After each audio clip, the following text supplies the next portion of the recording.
pode digitar no chat, tá? Que meu celular tá aberto aqui com o chat.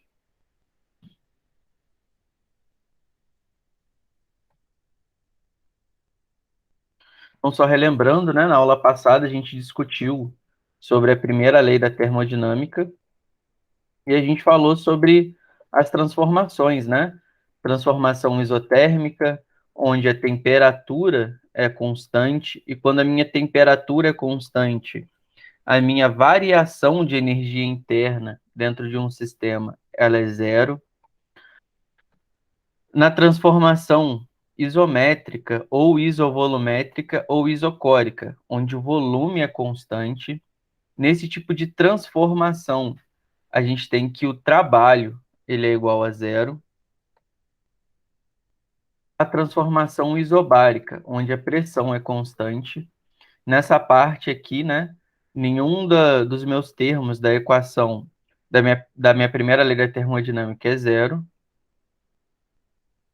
E a gente falou da transformação adiabática, onde o calor é igual a zero, ou seja, não há trocas de calor com o ambiente.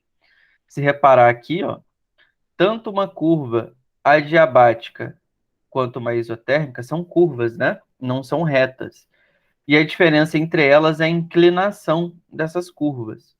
Geralmente, tá? Dentro de um exercício, ele vai te dizer se ela é adiabática, ou se ela é isotérmica, ou se ela não é nenhuma nem outra, só é uma curva qualquer. Mas assim, se não tiver escrito que é adiabática ou isotérmica, a gente não tem como deduzir isso, falar assim, ah, isso com certeza é uma isotérmica, ou com certeza é uma adiabática. Então a gente tem que ir pelo enunciado, tá? É que a gente fez alguns exemplos, né? E a gente vai para uma transformação cíclica.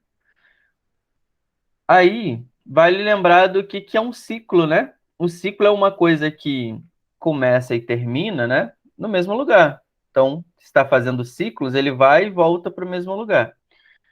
Então, esse ciclo aqui, ó, ele está saindo de A, vindo para B, aqui por baixo, ó, repara que ele vem aqui por baixo. Vem para B e depois ele volta para o A de novo. Então, isso é um ciclo. Ele vai de um para o outro e volta nele. Poderia ter aqui, tipo, um ponto C, um ponto D, um ponto E, não importa quantos pontos tenha.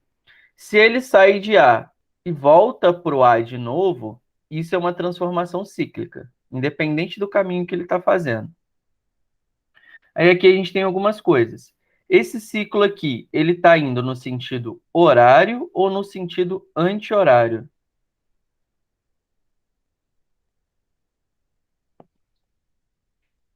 Antes, Anti-horário, ó. Tá vendo no sentido anti-horário. Então aqui a gente tem algumas coisas também olhando essa parte, né, de ciclo. Quando a gente tem um ciclo horário, tá? Isso aqui é anti-horário, mas quando a gente tem um ciclo horário, o trabalho, ele é positivo.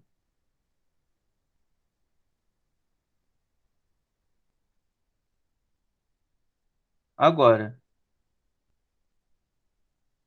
no anti-horário, o trabalho, ele é negativo. Também aqui é um assunto que a gente vai ver já já. No sentido horário, a gente tem um ciclo chamado de ciclo motor. E no anti-horário, com trabalho negativo, a gente tem um de refrigerador.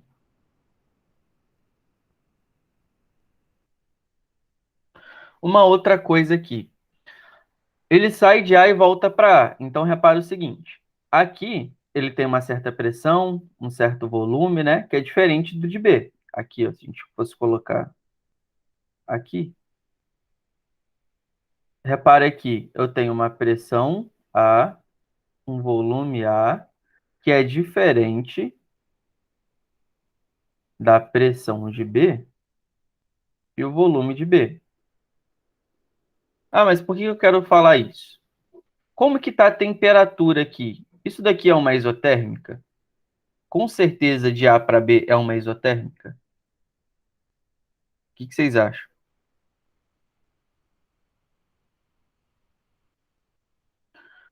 Como eu falei, quando só está apresentando uma curva e ele não fala se essa curva ela é adiabática ou isotérmica, a gente não pode simplesmente falar assim, ah, é uma isotérmica só porque é uma curva. Não. Então aqui, ó, eu tenho temperaturas diferentes. Eu tenho um TA e um TB. Então repara que é tudo diferente. A pressão, volume e a temperatura. Pressão, volume e temperatura são diferentes nesse caso. Mas se eu perguntar para vocês qual é a variação da energia interna dentro de um ciclo, quanto vocês acham que vale a variação da energia interna dentro desse ciclo? Vocês acham que a variação da energia interna vai aumentar, vai diminuir, vai permanecer constante ou vai ser zero?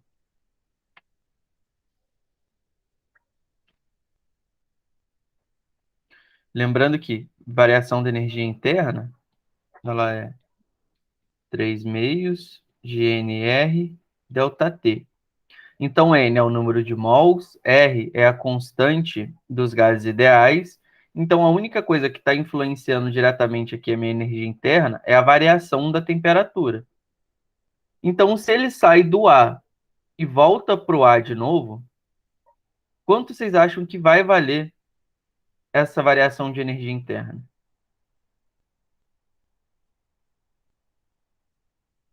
Zero? Zero. Por quê? Tem que lembrar que ΔT é temperatura final menos temperatura inicial. Então, repara aqui, ó. Se eu tenho temperatura final sendo a minha temperatura de ar menos a temperatura de ar de novo, eu tenho uma coisa menos a outra, menos ela mesma. Uma coisa menos ela mesma, isso dá zero. Então, aqui, ó,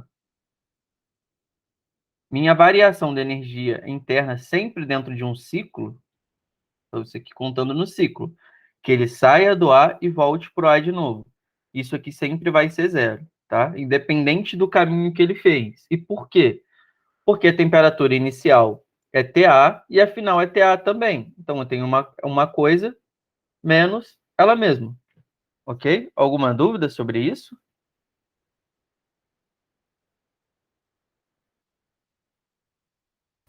Não. Então agora a gente vai discutir sobre máquinas térmicas. São denominadas máquinas térmicas os dispositivos usados para converter energia térmica em energia mecânica. O que significa isso de converter energia térmica em energia mecânica? O que isso significa na prática? O que é energia mecânica? O que está associado a essas coisas de energia mecânica? Olha pelos desenhos das figuras que estão aí. Movimento? Exatamente. Quando a gente está falando de energia mecânica, a gente está falando de coisas que vão se movimentar. Então, repara o que ele está falando ali. Eu estou pegando energia térmica, estou pegando calor e transformando em movimento. Então, aí ele deu o exemplo do trem, né?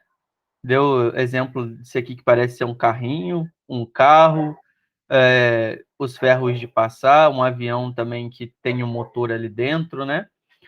Então, isso são máquinas térmicas. Ele está pegando energia térmica e transformando em movimento. Então, a primeira máquina térmica que a gente vai estudar é o motor. O que acontece com o motor? A gente tem duas temperaturas aqui, ó. Tem uma fonte quente, onde a gente tem uma temperatura T1, e uma fonte fria, onde a gente tem uma temperatura T2. Chama de fonte quente, fonte fria, só para a gente falar em relação às temperaturas, tá? Para falar que a temperatura T1 ela é maior do que a temperatura T2. Então, o que vai acontecer aqui? Da fonte quente, ele vai pegar o calor, ó, passa pela minha máquina térmica, que é o motor, parte desse calor ele realiza trabalho e parte do calor ele vai perder para uma fonte fria.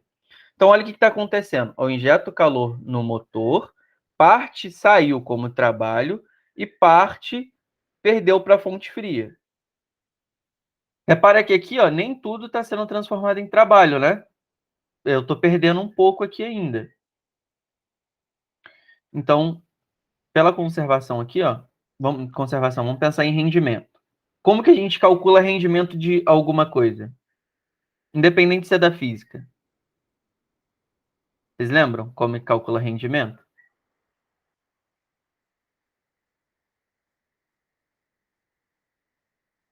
O rendimento de qualquer coisa, né? Quando eu falo qualquer coisa, é qualquer coisa mesmo.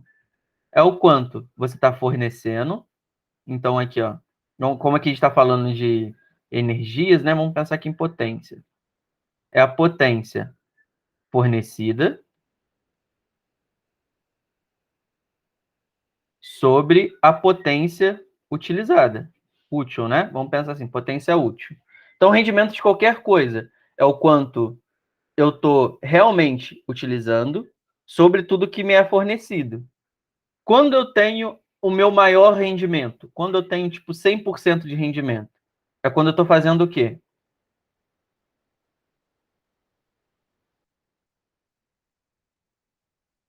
Repare que para eu ter 100% de rendimento, eu preciso ter a mesma coisa em cima e embaixo, né? Então, eu só tenho 100% de rendimento se eu estou utilizando tudo que está sendo fornecido. Uma vez que eu perco parte dessa energia, eu já não tenho 100%. Então, vamos ver aqui, ó. Ele já está falando que eu tenho fonte quente, parte realizou trabalho e parte foi para a fonte fria. Então, quem é minha potência útil aqui, ó? O que eu estou utilizando é o trabalho. Então, isso daqui é o que está sendo utilizado. Útil. Quem é que está me fornecendo energia? É a fonte fria ou a fonte quente? A fonte Fonte quente. quente. Isso, quem está me fornecendo é a fonte quente, né? Então, eu tenho que rendimento aqui, ele pode ser calculado como o trabalho sobre Q1. Esse é o rendimento do meu motor, então.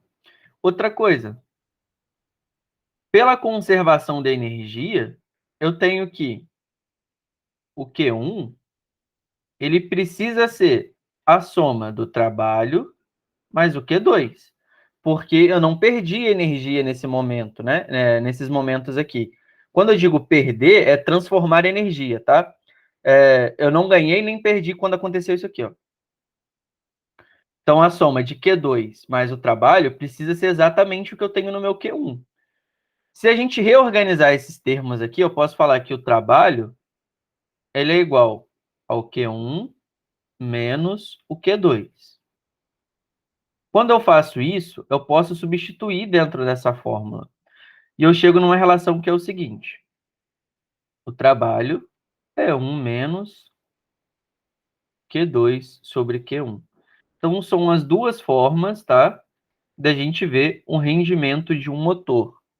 A gente pode ter informação do trabalho e calcular direto, ou só tendo a informação das duas fontes, fontes frias e fonte quente e fonte fria. Uma outra coisa que eu quero que vocês percebam aqui. O calor, ele vai do corpo mais frio para o mais quente ou do corpo mais quente para o mais frio? Mais quente para o mais frio. Isso. Então, repara que aqui, ó, o calor está vindo do quente para o frio. Então, isso daqui, ó, é um processo espontâneo. Por que é espontâneo? Porque é o que tem que acontecer mesmo. O calor vindo do quente para o frio. Alguma dúvida em relação a isso? Não, tá tranquilo. Então, vamos para o refrigerador. Vamos pensar o seguinte aqui. Eu quero que vocês tentem me explicar. Não precisa explicar bonitinho. Como que funciona um ar-condicionado? Primeiro, qual que é a função de um ar-condicionado? Não precisa explicar fisicamente, não. Refrigerar. Refrigerar, né? Como que ele faz isso agora? Alguém tem noção de como que funciona o ar-condicionado? como que funciona uma geladeira, porque uma geladeira também é um refrigerador. Opa, passei demais. Transforma a energia em energia térmica? Travou seu áudio na hora que você foi falar qual a energia em que em energia térmica. A elétrica em energia térmica? Quase, quase. Repara que você está falando que precisa ter um outro tipo de coisa para ele conseguir transformar essa energia térmica. O que vai acontecer aqui? O ar-condicionado, vocês reparem que todo ar-condicionado ele precisa ter um gás. Direto aí tem que trocar gás de ar-condicionado e um ar-condicionado também tem um motor. Por quê? Vamos pensar no seguinte: para eu conseguir refrigerar um local, né, eu preciso jogar uma temperatura menor ali, porque senão aquele lugar vai ficar com a mesma temperatura sempre, né? Então eu preciso chegar e injetar alguma coisa com temperatura menor. Então, olha por onde está vindo o calor. O calor sai da fonte fria e chega até a fonte quente, que é o que a gente quer, né? A gente quer diminuir essa temperatura. Só que repara o seguinte: o calor, ele não vem do quente para o frio? Como que isso aqui é possível? Eu pegar uma coisa do frio e jogar para o quente? Isso não é um processo espontâneo, né? A natureza não acontece assim. Só acontece vindo do quente para o frio. Mas não é impossível de fazer isso. Só que isso daqui é um processo que a gente considera não espontâneo. Porque não é o que a natureza faz. A natureza faz isso aqui, ó, do quente para o frio. Então, para isso acontecer, eu preciso realizar um trabalho, tá? Repara que aqui, ó, o motor, ele está fazendo, né? Na verdade, é sofrer, né? Ele realiza o trabalho. Aqui, ele sofre esse trabalho, o meu motor. Então, eu preciso que o meu motor pegue a energia da fonte fria e jogue na fonte quente. Porque senão a fonte quente vem para a fonte fria. Por isso que tem um gás ali, né? É esse gás que vai ajudar a resfriar. Então aqui a gente tem um processo não espontâneo, onde a gente vem da fonte fria para a fonte quente. Isso é um refrigerador. Lembrando que rendimento é minha potência útil sobre a minha potência fornecida. Nesse caso aqui, quem é minha útil e quem é minha fornecida?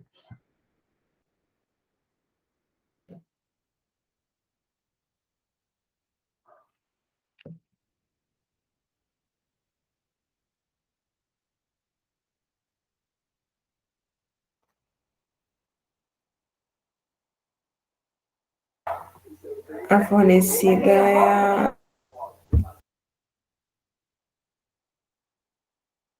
A fornecida aqui, ó, repara que quem vai me dizer o quanto eu consigo tirar, né, da fonte fria é o trabalho. Então, a minha potência útil aqui, ó, útil não, a fornecida, é o trabalho. E quem é minha potência útil? É o meu Q2. Então, aqui é diferente, né? Lá era trabalho sobre Q1, aqui é Q2 sobre o trabalho. E isso vai me dizer sobre o rendimento do refrigerador. Alguma dúvida?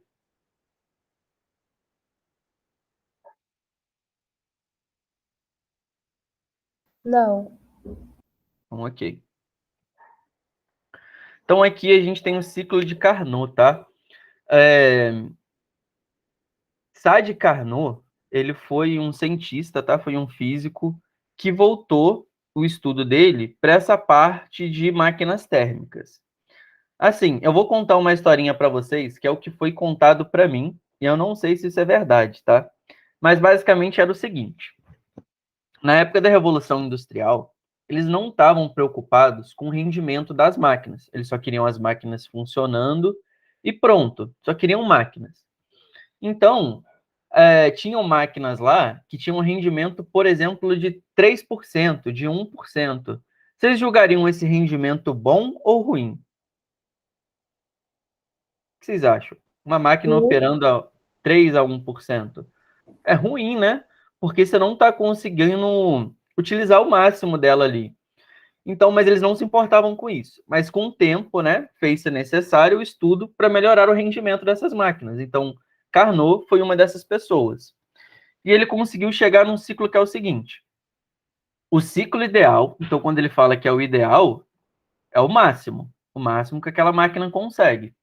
Com o máximo de rendimento entre duas fontes térmicas, operando com um gás ideal, entre as temperaturas T1 e T2 seriam compostos de duas transformações isotérmicas e duas transformações adiabáticas.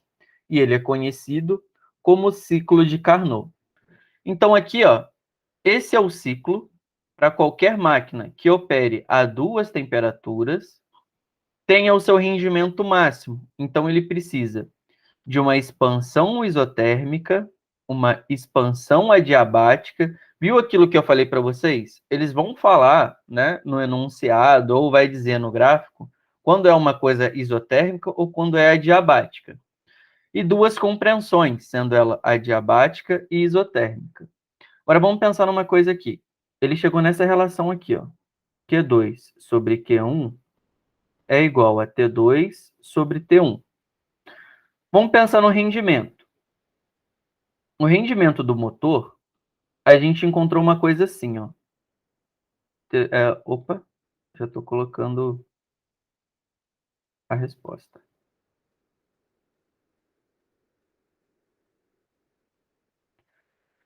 Q2 sobre Q1. Só que Q2 sobre Q1 é igual T2 sobre T1. Então, o rendimento máximo, né, do ciclo de Carnot, ele é T2 sobre T1.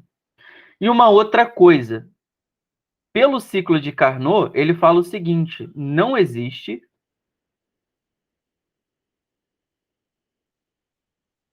máquina térmica que tenha 100% de rendimento. Então, ele já afirma isso. Mas olhando para essa parcela aqui, para essa fórmula, vocês conseguem enxergar por que não existe 100% de rendimento? Só analisando temperatura.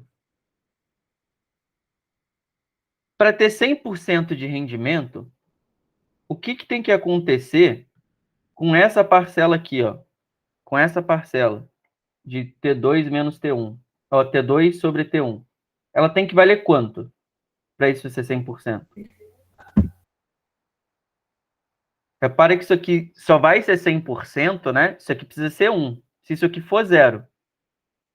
Qual é a condição para isso daqui ser 0?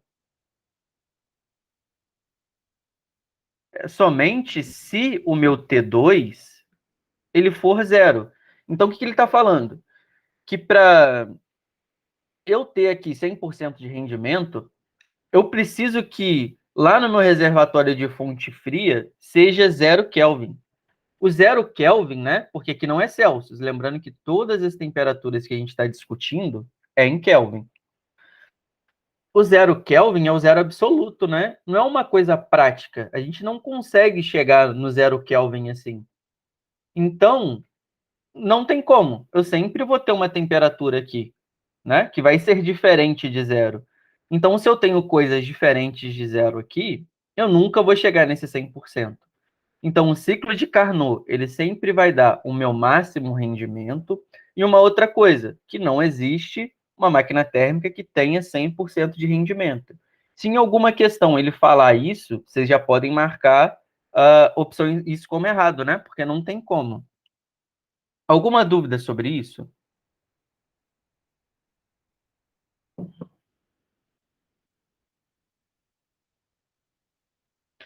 Então, terminando aqui, a gente tem a segunda lei da termodinâmica, que ela fala o seguinte: enunciado de Kevin Planck. É impossível a construção de uma máquina térmica que, operando a um ciclo termodinâmico, converta toda a quantidade de calor recebido em trabalho. O que ele está falando aqui? Ó? Lembra lá daquele desenho, né? Aqui do motor?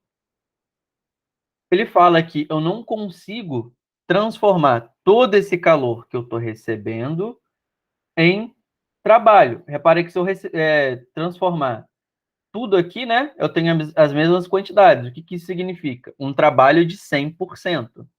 Então, é exatamente aquilo que eu estava comentando, que não existe máquina térmica que opere a um rendimento de 100%. Eu sempre vou ter uma perda aqui para a fonte fria. O enunciado de Clausius. O calor não pode fluir de forma espontânea de um corpo de temperatura menor para um corpo de temperatura mais alta. Então, o que ele fala aqui? Ele fala a noção que a gente já tem de calor, né? Calor sempre vai do maior para o menor. Só que ele não proíbe, ó. Ele só fala o seguinte: ele não pode fluir de forma espontânea. Ou seja, na natureza você não vai conseguir fazer isso. Só que existe uma forma não espontânea, que é a gente fazer esse motor sofrer um trabalho, então ele vai tirar calor da fonte fria e jogar calor para a fonte quente. Então aqui ele não foi restritivo, tá? A gente só tem essas duas coisas.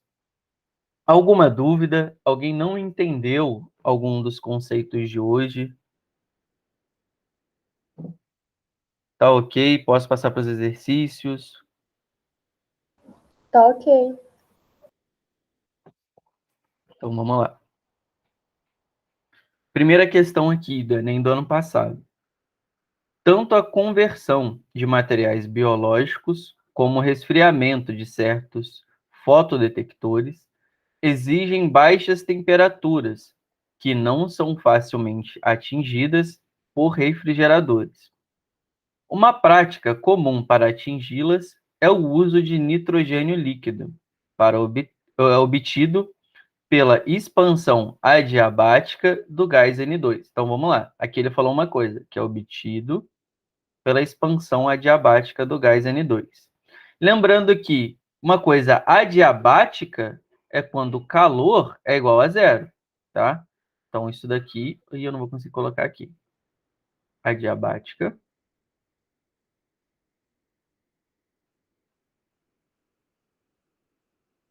é igual, calor igual a zero. Então, isso aqui que significa o adiabática.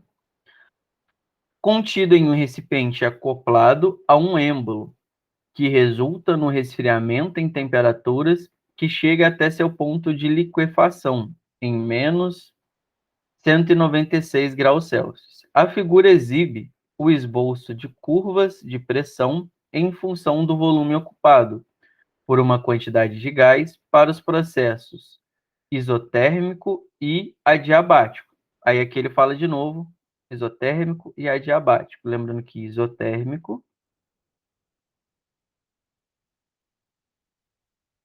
ele está falando que a temperatura ela é constante.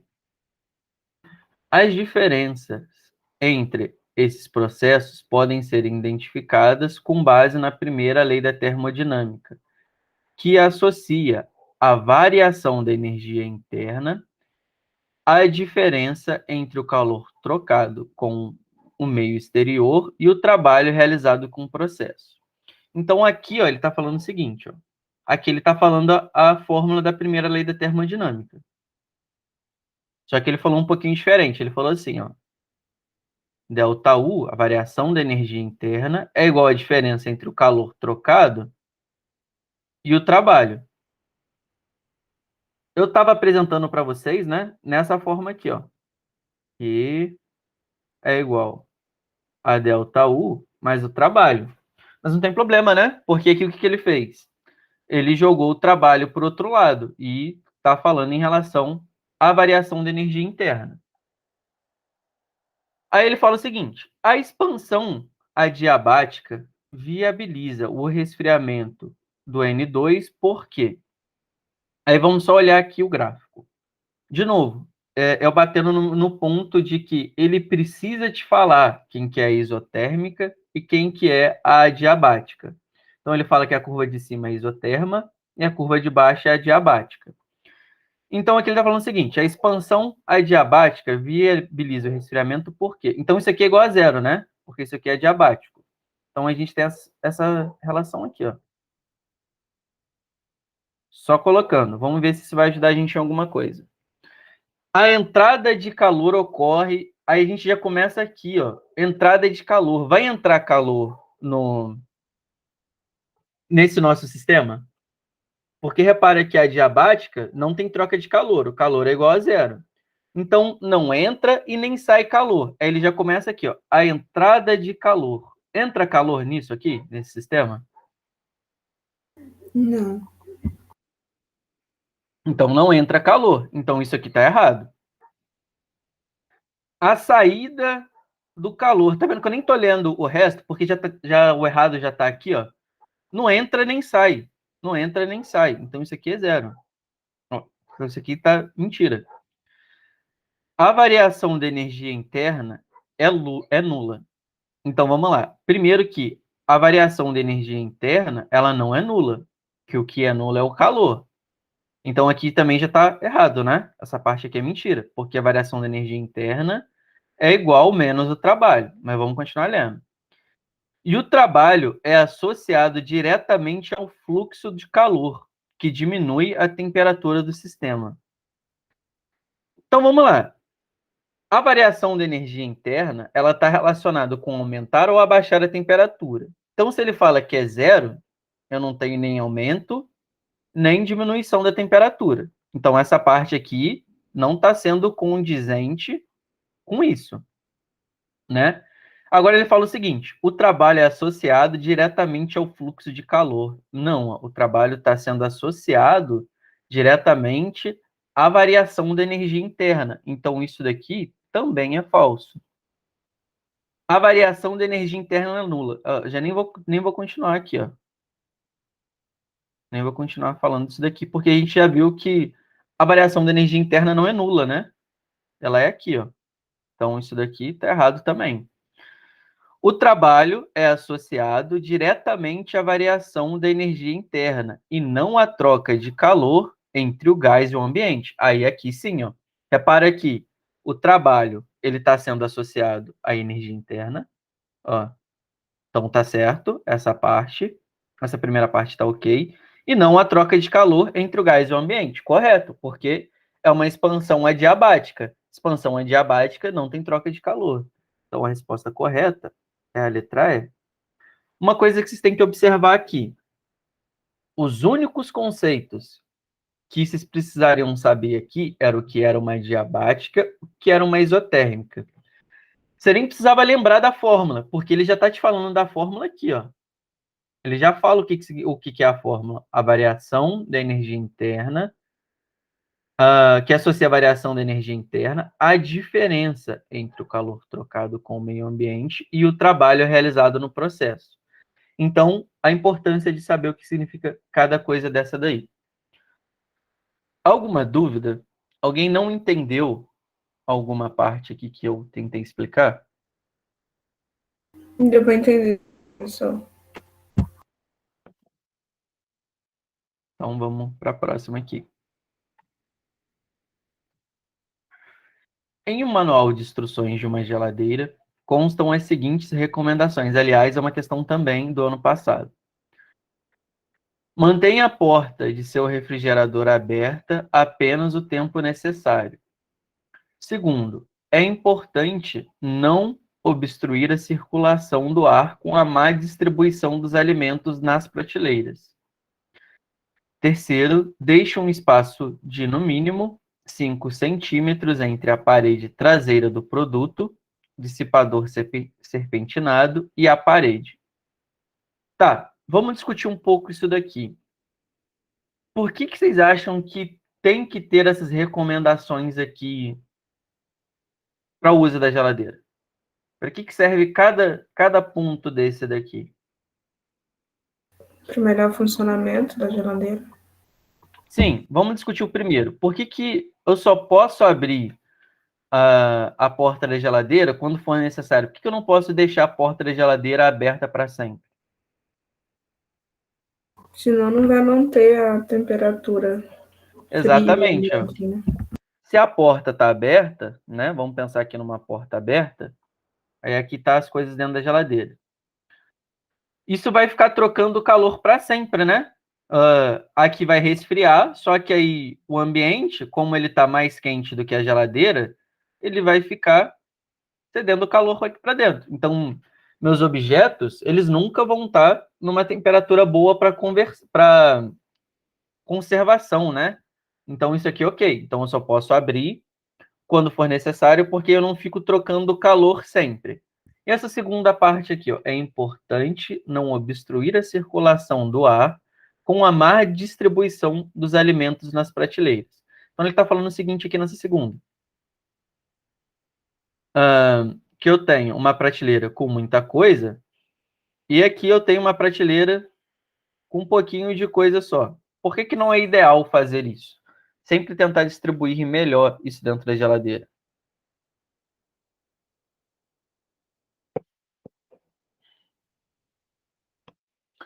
A gente tem que lembrar, né, que existe troca de calor também quando os objetos eles estão próximos um do outro, né? Se eu encostei isso daqui, eles vão ficar trocando calor. Então, repara que aqui, ó, eu vou ter uma troca de calor muito maior do que aqui embaixo. Então, eu tenho que distribuir melhor os alimentos, né, os produtos dentro da geladeira, para não obstruir também a circulação, né, do ar que vai ser injetado ali dentro. Agora, essa terceira parte. Deixe um espaço de, no mínimo, 5 centímetros entre a parede traseira do produto, aquela serpentina, né, aquela parte de metal, e a parede. Então, ele fala que não é para deixar encostado. Por que isso?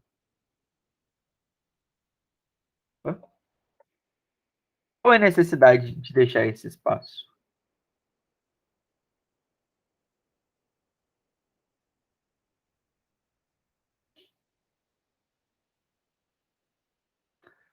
Olha, basicamente como que funciona a geladeira? Ele vai injetar um gás, né, lá dentro, e vai tirar o ar quente. Só que ele vai tirar esse ar quente, ele precisa passar por algum lugar. Então, ele vai passar por aquelas serpentinas, né? Aquelas coisas que tem atrás da geladeira, que está sempre quentinho. E isso, ele precisa dissipar esse calor, né? Que ele retirou. Como é que ele vai dissipar esse calor? Ele precisa ter aqui, ó, aqui a geladeira e aqui a parede. Se eu tenho um espaço entre elas, aqui vai circular o ar. E o ar, ele vai trocar o calor, porque repara que agora eu tenho uma coisa mais quente, que é a minha serpentina, e o ar que está numa temperatura menor. Então, isso vai trocar calor e vai resfriar a serpentina. Então, por isso que a gente precisa ter um espaço, que é para circulação de ar, tá? Então, com base nos princípios da termodinâmica, a justificativa para essas recomendações são, respectivamente, reduzir a saída de frio do refrigerador para o ambiente, garantir a transmissão de frio entre os alimentos na prateleira e permitir a troca de calor entre o dissipador de calor e o ambiente. Reduzir a saída de frio do refrigerador para o ambiente, garantir a convecção do ar interno, garantir o isolamento térmico entre a parte interna e a parte externa. Então, repara que aqui ele está falando, cada vírgula aqui ele está falando de uma coisa, né? Reduzir o fluxo de calor do ambiente para a parte interna do refrigerador, garantir a convecção do ar interno e permitir a troca entre o dissipador e o ambiente. Reduzir o fluxo de calor do ambiente à parte interna do refrigerador, garantir a transmissão do frio entre os alimentos na prateleira e permitir a troca de calor entre o dissipador e o ambiente.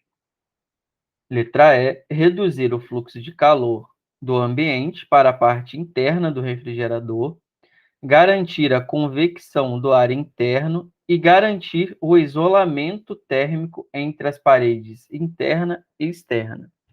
Primeira pergunta que eu faço aqui. Quem que vocês já cortariam aqui de alternativa? As duas primeiras. As duas primeiras, porque o que a gente reduz, né, é o fluxo de calor. Não existe isso de reduzir saída de frio, né? Saída de frio, saída de quente. Então, a gente está falando aqui sempre de calor. Então, eu já cortaria as duas primeiras. E aí? E agora?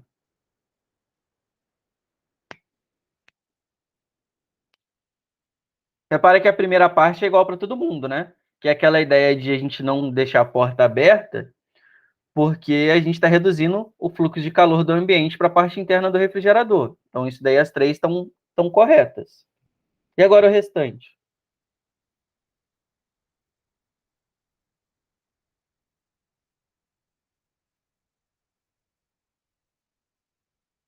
Eu fiquei na dúvida. Ó, essa última parte, né, a terceira ali, foi o que a gente falou sobre ter um espaço para trocar calor com o dissipador, a serpentina e o ambiente. Então, a gente precisa daquele espaço. E a gente falou aqui também, né, sobre isso de não ter saída de frio, né, garantir coisas de frio. Então, o que está correto aqui é, de fato, a letra C, porque, olha, reduz o fluxo de calor do ambiente para a parte interna do refrigerador, ok, porque é o que a porta, né, faz, ele não deixa a gente ficar trocando ali calor, e depois, garantir a convecção do ar interno. Então, aqui, ó, se eu tenho coisas obstruindo, se eu tenho muita coisa junta, eu não vou deixar isso trocar, né, calor de forma correta. E a última é trocar calor, troca de calor entre o dissipador e o ambiente. Repara que aqui, na letra D, ele também fala isso, né? De permitir troca de calor entre o dissipador e o ambiente. Só que aqui ele está falando aqui, ó, transmissão de frio, né? Não é isso que acontece, é por convecção aqui, ó. Aí depois ele fala que a terceira parte, ó, aqui ok, ó, tá igual, aqui tá igual. Aí aqui ele fala o seguinte: o isolamento térmico entre as partes interna e externa. Não é isso aqui que a gente está querendo, né? Deixando um espaço mínimo. Pessoal, alguma dúvida nisso aqui? Alguém não entendeu as explicações?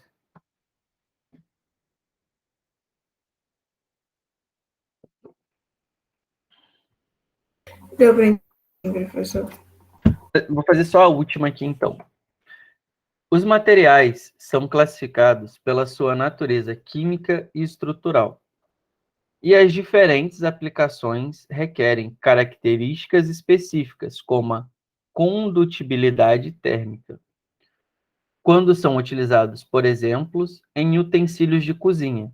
Assim, os alimentos são acondicionados em recipientes que podem manter a temperatura após o preparo.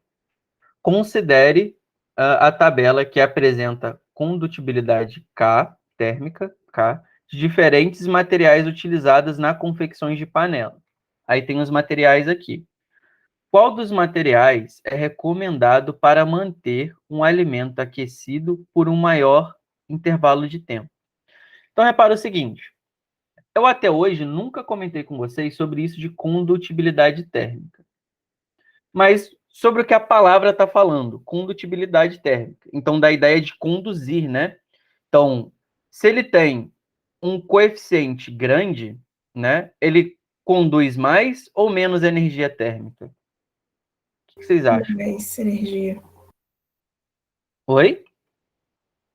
Conduz mais energia. Conduz mais energia.